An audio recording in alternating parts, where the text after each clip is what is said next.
Today we're going to make some hard English toffee. So start out preparing the tray that you're going to pour the toffee into.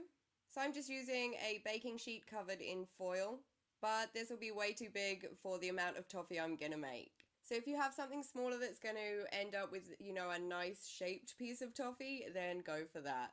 Then we're going to make the toffee. So over a medium flame, I'm putting a cup of butter into a saucepan and melting that up.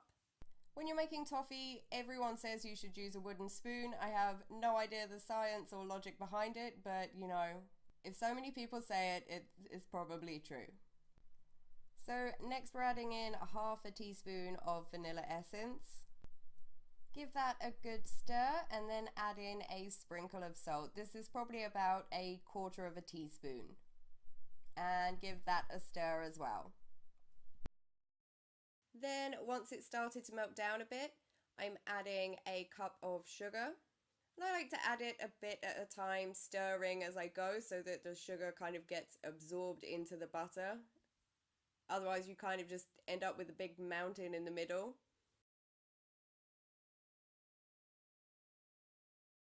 Keep stirring it until it starts to gently boil.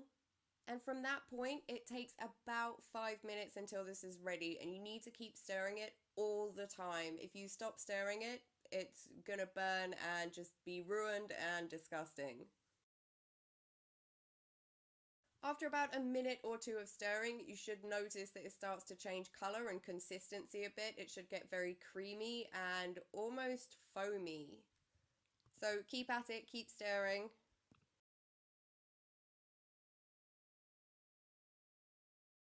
And after another couple of minutes, you should notice that it's a bit thicker and it's starting to change colour into a goldeny brown kind of colour.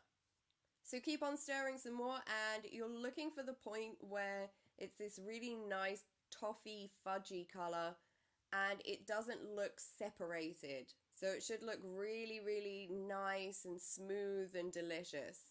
It looks a bit like peanut butter. So as soon as it reaches that point, take the pan off the heat and pour it straight out into your baking tray. I did not get a shot of pouring it out because I did not want my toffee to burn, but don't scrape the bottom of the pan when you pour it out. Just pour it out and anything that's left in the pan, just tip some boiling water in there and all of the leftovers will melt on their own. Then leave it until it completely cools down. So here is my huge cooled down slab of toffee, and I'm just breaking it up into chunks. If you want to cut it up neater than me into squares or something, then if you score the top of the block with a knife, then you might be able to snap it into nice squares along those score lines. But I prefer shattered glass kind of toffee. So I hope you like it, guys, and I will see you next time. Bye!